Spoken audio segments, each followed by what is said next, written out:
पापा कुछ भी लेकर आते थे, कुछ भी डिब्बा विब्बा लेकर आते थे या फिर बॉटल लेकर आते थे ट्रेन से, तो मैं उसका कुछ ना कुछ क्रिएटिव ज़रूर बनाती थी। मुझे कुछ करना था अपनी लाइफ में, तो मैंने इस चीज़ को अपनी लाइफ में इन्वॉल्व नहीं किया कि व्यूज़ कुछ नहीं होते हैं, बस मुझे अपने टैलेंट शो करना था लोगों के साथ। जब घड़ी अपनी घड़ी असली घड़ी पर आएगी, रोकने से एक पल रुकने ना घटने पाएगी।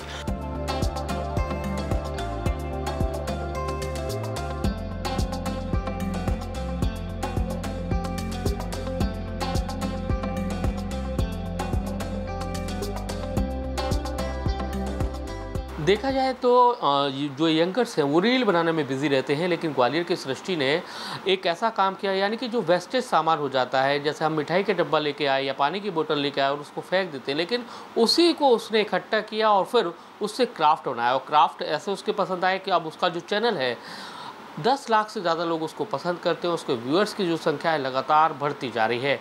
तो हमारे साथ में ग्वालियर की सृष्टि है, क्योंकि ग्वालियर की पहली एक ऐसी बेटी है जिसको गोल्डन बटन यूट्यूब ने दिया है।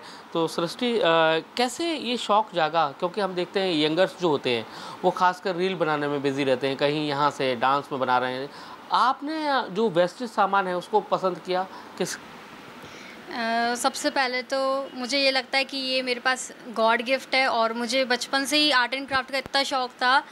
और पापा कुछ भी लेकर आते थे, कुछ भी डिब्बा विब्बा लेकर आते थे या फिर बॉटल लेकर आते थे ट्रेन से, तो मैं उसका कुछ ना कुछ क्रिएटिव ज़रूर बनाती थी। और फिर धीरे धीरे मैं स्कूल में पार्टिसिपेट करती थी कंपटीशन में, और उधर भी मुझे फ़र्स्ट रैंक मिलती थी। तो जब मैं 11th स्टैंडर्ड में आई तो मैंने सोचा कि मैं भी एक यूट्यूब चैनल स्टार्ट करती हूँ। तब मेरे पास नया टच स्क्रीन का फ़ोन मेरे हाथ में आया था, और फिर मैंने धीरे धीरे वीडियो अपलोड करना स्टार्ट करी यूट्यूब पे। और पहले इतने ज़्यादा व्यूज़ नहीं आते थे, पहले 10-15 व्यूज़ ऐसे आते थे, लेकिन मुझे कुछ करना था अपनी लाइफ में, तो मैंने इस चीज़ को अपनी लाइफ में इन्वॉल्व नहीं किया कि व्यूज़ कुछ नहीं होते हैं, बस मुझे अपने टैलेंट शो करना था लोगों के साथ, बच्चों को कुछ सिखाना था और खुद को भी मतलब आगे बढ़ाना था, इसलिए मैंने ये यूट्यूब चैनल स्टार्ट किया था। अभी तक कितने सब्सक्राइबर हो गए, और सबसे आपका जो वीडियो है हाईएस्ट कितने तक का गया है? अभी मेरे recently Srishti the art lover पे 11.5 लाख सब्सक्राइबर हैं, और सृष्टि द क्राफ्ट लवर पे 4 लाख सब्सक्राइबर हैं। मेरे सृष्टि द आर्ट लवर पे 1,30,00,000 से ज़्यादा व्यू हैं एक वीडियो पे, जो मैंने प्लास्टिक बॉटल से पेन स्टैंड बनाया था हेलो किटी वाला, तो उसको बच्चों ने बहुत ज़्यादा पसंद किया था और अपने स्कूल टीचर को भी गिफ्ट किया था। कौन सा ऐसा जो क्राफ्ट है जो सबसे ज़्यादा, जैसा अभी बताया, और कौन सा क्राफ्ट है और किसके ज़रिए, मतलब हम देखते हैं कि पानी की बोतल भी यूज़ करी आपने, मिठाई का डिब्बा भी जो जिसे हम फेंक देते हैं खाने के बाद, उसको आपने यूज़ किया? जी, मैं हमेशा रीयूज़ क्राफ्ट ज़्यादा बनाना पसंद करती हूँ।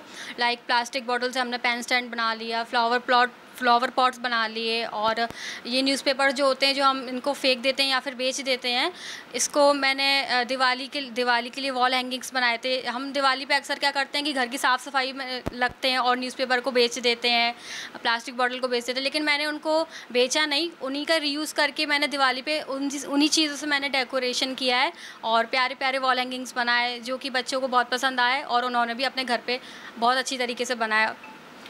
तो उनके फादर केदार जैन जी हैं, उनसे पूछते हैं, उनसे भी बात करते हैं।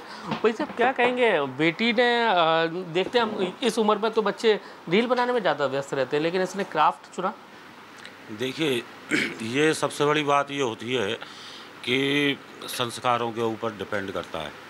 हमारा जो परिवार है वो कला और संस्कृति का जो माहौल है वो विरासत में हमको मिला है। हमारे पूजनीय दादाजी जो कि वैद्य थे, गीतकार थे, उनके भजन काफ़ी फेमस थे। हर घड़ी क्या करेगा घड़ी देखकर, तूने पाया है क्या क्या घड़ी देखकर। जब घड़ी अपनी घड़ी असली घड़ी पर आएगी, रोकने से एक पल रुकने ना घटने पाएगी। न पानी में गल पाएगी, न अग्नि में जल पाएगी। फल बताता है पंडित घड़ी देखकर, तूने पाया है क्या क्या घड़ी देखकर। ऐसे भजन हमारे दादाजी लिखते थे। फिर हमारे पिताजी श्री डॉक्टर कैलाश कमल जैन साहब, उनके लगभग 250 के आसपास भजन फिल्म इंडस्ट्री में रविंद्र जैन साहब ने, हेमलता जी ने, सुरेश वाडेकर जी ने, इन सब ने, अनूप जलोटा जी ने गाए हैं। तो ये सारी चीज़ें अब हम भी उसी तरह का माहौल घर में बचपन से देखा कि हम तानसेन समारोह हुआ, खजुराहो फेस्टिवल हुआ, और भी घर में भी हमारे जो गोष्ठियाँ होती थी, गंबदें होती थी, काव्य गोष्ठियाँ होती थी, मुशायरे होते थे। तो ये सारी की सारी जो चीज़ें हैं वो एक माहौल जो है वो घर पर जो मिला तो ये उसी का है। बाकी हमने तो ऐसा कुछ विशेष किया नहीं है सिखाने में। क्या कहेंगे, बेटी को अब सिल्वर मिला, फिर गोल्ड बटन मिल गया, और क्राफ्ट में लगता नहीं था कि बेटी पढ़ाई की जगह ये क्राफ्ट बना रही है, तो थोड़ा सा मन विचलित नहीं होता था? हाँ, विचलित होता था, बस सपोर्ट हम देते थे कि ये कर रही है ठीक है। टाइम ज़्यादा तो बनाती थी, लगता था कि कुछ कर तो रही है, समझ में नहीं आता था मतलब मेरे को। फिर उसको धीरे धीरे देखा कि अरे, फिर इसने चैनल स्टार्ट करा, फिर बाद में पता चली कि ये कुछ कर तो रही है। फिर मम्मी ये सामान दिलवाओ, वो सामान मैं सामान की व्यवस्था कर देती थी उसको, मैं कर दो टाइम पास बच्चों को। लेकिन बाद में ये नहीं पता था कि ये इतना मतलब चैनल में उन्नति कर जाएगी। मैं चल ठीक है, टाइम पास के लिए बच्चों को, लड़कियों को बिजी भी रहना चाहिए घर में, तो बस ये। तो आप देख सकते हैं कि सृष्टि के परिवार के लोग हैं बेहद खुश हैं, क्योंकि उनकी बेटी ने एक अलग से फील्ड चुनी है, वो भी क्राफ्ट में। क्योंकि हम जैसा कि बताया कि जैसे जो सामान अनयूज्ड होता है उसको लोग फेंक देते हैं, लेकिन उसको यूज़ करा और उसको एक कैरियर के रूप में बनाने का काम किया है। कैमरामैन राजकुमार कुशवाहा के साथ नासिर गौरी, IBC 24 ग्वालियर।